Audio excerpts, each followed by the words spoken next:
국세청에서 특정 개인이나 법인에 대해서 계좌를 무조건 조회할 수 있는 권한이 있는 것은 아닙니다.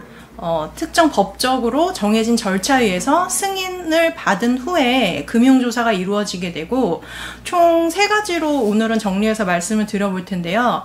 첫 번째로 내가 세무조사 대상자인 경우, 이 경우에 이제 해당합니다. 그리고 두 번째로 나와 거래가 있던 상대방이 세무조사 대상자로 선정돼서 조사를 받는 경우, 그리고 세 번째로 이건 좀 예외적인 케이스인데요. 조사가 아닌 차명 계좌로 그 특정 계좌가 신고가 됐을 경우에는 그 계좌에 대해서 입출금 내역 계좌 조회가 가능합니다. 그러면 이제 첫 번째로 다시 돌아가서 내가 세무조사를 받는 경우에 해당하는 경우에는 개인이면 개인, 법인이면 법인, 그 조사를 받는 대상자의 모든 은행에 조사 대상이 되는 기간 동안의 입금과 출금 내역을 모두 들여다볼 수 있다고 보시면 됩니다.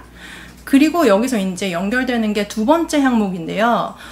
이렇게 조사를 받는 대상자의 입금과 출금된 상대방 계좌가 있으면 그 상대방 계좌까지도 연결된 계좌로 조회를 할 수가 있습니다.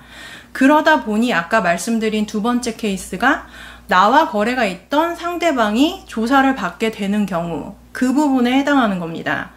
그래서 예를 들어서 이제 내가 조사를 받는 상황에서 그 조사를 받는 대상 기간 동안에 고액의 거래가 있었다. 예를 들어서 뭐 부모님과의 고액 거래가 있을 수도 있고, 아니면 자녀나 뭐 배우자와 이런 가족들 간의 고액 거래가 있을 수도 있죠. 그런 경우에는 국세청 과세관청 입장에서 봤을 때 이렇게 조사 대상자의 입출금 계좌를 들여다보니 고액 거래가 있었고, 여기에 대해서 뭐 특별히 조사나 확인이 필요하다고 판단되면 그 상대방 계좌의 입출금 내역까지도 조회할 수 있다고 보시면 됩니다. 그리고 세 번째로 이제 차명 계좌인데요.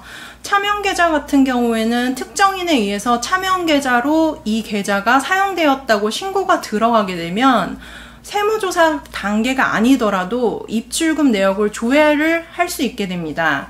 그러면 이것도 마찬가지로 차명계좌 신고에 의해서 세무조사로 선정되었다고 본다면 그 이후에는 연결 계좌까지도 또 조회할 수 있는 권한이 있다고 보시면 됩니다.